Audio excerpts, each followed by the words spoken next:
Hello, everyone. I'm John Higgins, contributing writer to Film and TV Now, and I'm delighted to welcome one and all to this interview special with filmmaker Maria Brendel, whose short film A la Kachuu, Take and Run, has been nominated in the Best Live Action Short category at the 2022 Academy Awards. The film is the tale of a woman in Kurdistan who has been kidnapped against her will and forced into an arranged marriage. Maria, a warm welcome to you. Thanks for having me. Hello. The film demonstrates much of the concerns about the rights and safety of the modern woman in a conflicted world. And I just wanted to know, when were you first aware of the problems that women from that region of the world are exposed to?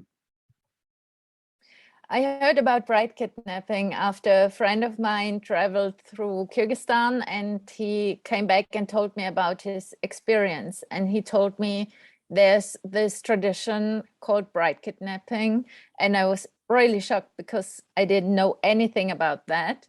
And I started to research, and I learned that there are thousands of victims in Kyrgyzstan, in Central Asia, also in parts of Africa. And no one knows about this topic and about the fates of the girls and women. So it was not enough for me to just be upset. I wanted to change that. I wanted to change the fact that no one knows about this thing. So yeah, it was clear to me I have to make a film about that and create awareness of this topic. Okay. And how much research did you do overall? I started in 2016 and we shot it in 2019. So there were long years of research, more than 2-3 years of research until the script was finished and got translated into Kyrgyz. So after that moment, I couldn't change anything. So yeah, were long years, and I learned a lot of or met a lot of Kyrgyz women and talked to them, and they wrote the script to be sure that it's an authentic story. Mm-hmm. So obviously, obviously the title "A la Kachuu" translates as bride kidnapping. I mean, obviously, this is just one issue. And what other things have you noticed from that part of the world that need to be highlighted? Tell us a bit more about the culture and all that.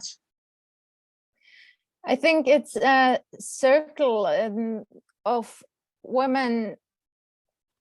I learned when a woman got kidnapped, she accepts the fact that the younger girls and women have the same fate, because it's kind of, she survived that, so the younger girls can survive that too.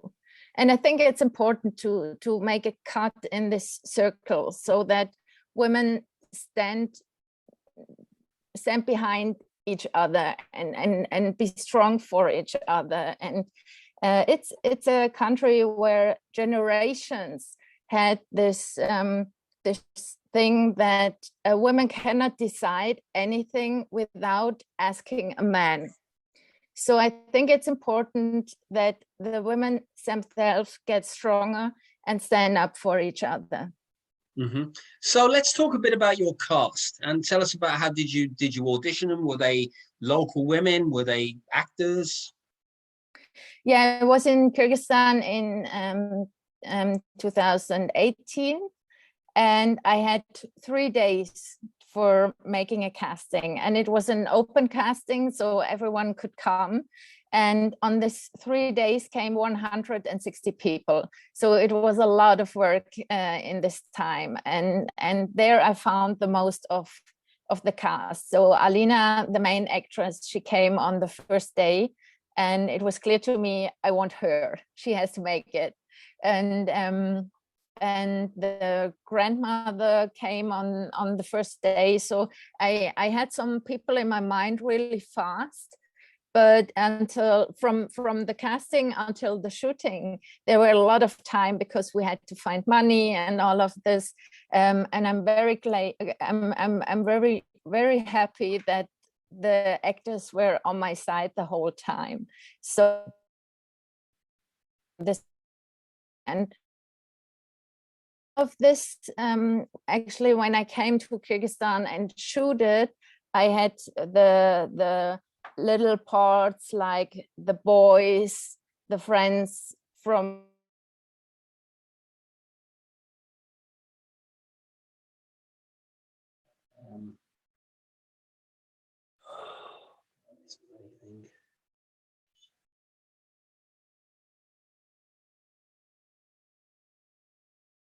Maria, you still there? yeah, I'm here. Yeah, Yeah. sorry about we lost the thing. Carry on. That's fine. Carry on. Okay. So some women are victims of bride kidnapping, some women in the film. So it was an interesting experience to see how they bring her own experience in the film when we shoot it. They told us, when I got kidnapped, it was like that. So this cast, this whole team came together by a lot of own experience the real people made. Mm-hmm. And let's talk a little bit about your production team. I mean, how big was it, and when did you put those together?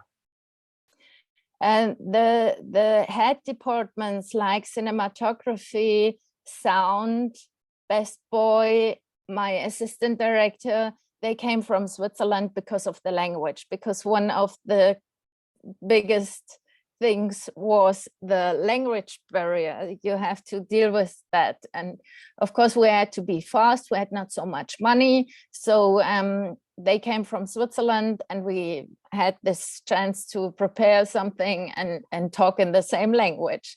And the rest of the crew, like production design, hair and makeup, costume, all of these people were Kyrgyz. So it was a mix from all over the world.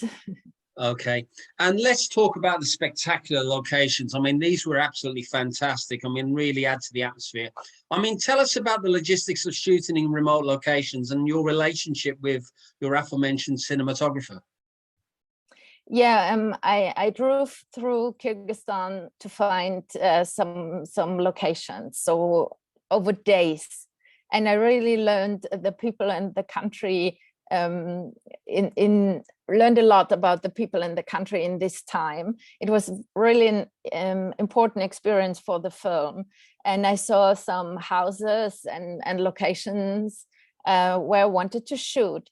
But it's Kyrgyzstan, so things are changing every day. So I had the locations, and some few days before we want to go to Kyrgyzstan and shoot, they were gone. So I had a Swiss person living in Bishkek in Kyrgyzstan, and she had to go out and find new locations. So she make pictures and videos and send it to me, and I was like yes or no.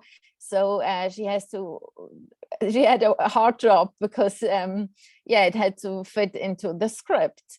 So yeah, we found some locations 2 days before we shoot it, and other locations were longer clear to me. So it was an crazy experience for all of us, and the cinematographer and me, we had a long time in Switzerland. We watched all the videos and talked about how we can shoot it, but most of the things came on set because we had no chance to prepare a long time before we shoot it. Okay. So obviously, how long did it take to make? The whole film took me 4 years. Until from when I started research until finishing editing, it was 4 years, and now I'm 6 years with this film, going on this crazy experience to the Oscars. So yeah, a long time of my life, a huge experience. So we had years of research. We shoot it on 13 days, so 2 weeks. We had to be fast. Then we had a long time to edit this film because the editor and we were in Switzerland, not speaking Kyrgyz, so it was kind of a challenge to edit the film in a foreign language. And yeah, then sound design and music. So we finished in August 2020. Okay. So obviously, I read somewhere that you mentioned also about the bringing together of the two cultures. I mean, what are the virtues of the locals, and what did you discover from making the film as you were out there shooting? What did you discover? What were the big things? The huge thing was the language. We couldn't speak in one language, so we always had this translation persons between us. And the second thing was, as a Swiss filmmaker crew, you're always on point, you're at the time, you have to be there, you're there. The Kyrgyz people are more easygoing. They are not like, oh, it's 8 o'clock, I have to be there at 8 o'clock. There, maybe it's 9. So we had to find this way, come together. And we had a lot of women in our crew, a lot of heads, women had departments. And it was, for the Kyrgyz people, it was a kind of a huge thing, because actually the men are the people in the important departments. So yeah, it was a good experience to see how this both cultures came together, because on the first day, as a woman, they don't shake your hands. A man don't shake your hand and say hello. You're a woman, you get ignored. And when we finished the shooting, we were one family, so we hugged each other. So there were no barriers between us anymore. Okay, so let's talk a bit about your background. I mean, you received your bachelor's degree in film from the Zurich University of the Arts, and then a master's degree in cognitive neuroscience from the Academy of Neuroscience in Cologne. I mean, how does each discipline feed into your desire for storytelling? I mean, how it's an amazing combination. Yeah, I wanted to study neuroscience because I wanted to understand the brain and the psychology, how people work. Because as a filmmaker, as a script writer, you imagine people, you create people. And I wanted to know how does a human being brain, how does a brain work? And so I was just curious and wanted to know that. So it's kind of a nerd thing maybe, but I wanted to know that, and also I wanted to know how can I make some films and bring the characters closer to an audience. So kind of how can I make a film which creates empathy by the audience. So this were the points I was interested, and so I studied neuroscience. Okay, so obviously let's talk about, who and what are your key cinematic influences, and what was the first film you saw that said, this is what I want to do with my life? I think I wanted to do films as I was a child, so there was no point like, okay, now this is what I'm gonna do in my life, because my grandfather had a Super 8 camera and he was always filming, and I always saw that. So there are many Super 8 films from my childhood. He always made that, and I just loved to have a camera in my hand and make some little movies. And yeah, so it was clear to me I want to make films. My parents were like, oh, okay. So yeah, and when I became age of 17 something, I started how can I make this? So which jobs are useful, which experience are useful, where can I study? So I always were in this, I always had that in my mind. I want to make film. Okay, so obviously one of the big topics at the moment in the world in the media is diversity and gender. I mean, where do you feel progress has been made, and what do you feel needs to be done to help female filmmakers like yourself? I think the best thing always is talk about issues, talk about women issues, talk about diversity, talk about all that, because we have to create awareness that only then things can change. So when we give a platform to some topics, when we give a platform to women filmmakers, when we have films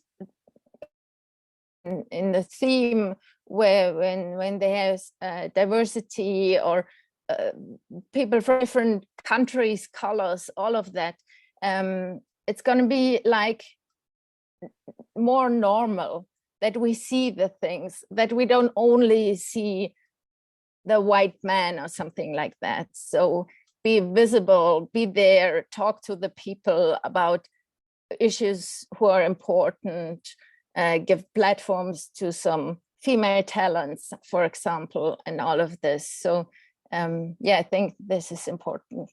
Okay, so obviously for yourself, I mean, what would you like to explore in your upcoming work? Is there anything that you're focusing on in your next films? Yeah, I want to write a feature film right now. It's about a woman. It's a historical theme in World War II, and I think nowadays it's important to talk about stuff like we all want freedom and peace on this world. Yeah. Okay, and my final question is, obviously with everything that's going on with Kachuu, and obviously I'm sure that on the night of the Oscars you're going to be out there and you'll be down the red carpet, but with your 6-year journey which you've told, I mean, it's going to feel very satisfying. But ultimately, what are you most proud of about this film? I'm proud that I learned I can be braver than I thought I am. And I'm proud that so many people came together to work on a common goal. So this was an amazing experience, an adventure. And of course, it was a little bit dangerous. And we all, the production company, the producers, me, it was like crazy idea. How can we ever make a film from Switzerland shooting in Kyrgyzstan in a language we don't speak? So I'm proud of everyone who was involved in this amazing cast and crew and team. And I'm so happy because a lot of people from the crew are coming to LA, and I see the main actress again after years because of the pandemic. We were not able to travel, and yeah, it's going to be amazing to see everyone again. Okay, well, thank you, Maria. I mean, I have to say thank you so much for your time and insight today. I apologize again for the loss in connection because I wanted to keep going, but we got there in the end. As mentioned, Kachuu, Take and Run, is nominated for the Best Live Action Shorts Academy Award, and the ceremony takes place this year at the Dolby Theatre in Hollywood and Highland, Los Angeles, on Sunday, March 27th, 2022. Now, if you want to know more about Maria, you can visit her website, which is www.maria-brendel.de. and support filmmakers like Maria and everybody else. Short films are as important as features as they showcase great talents and concise storytelling. If you do get a chance, do watch the short here. And for more articles, interviews, and reviews, you can go to www.filmandtvnow.com, and you can see this and other interviews on my official YouTube channel, John Higgins Film Review. Thank you very much, Maria, and thank you one and all for watching. Thanks for having me. Thank you.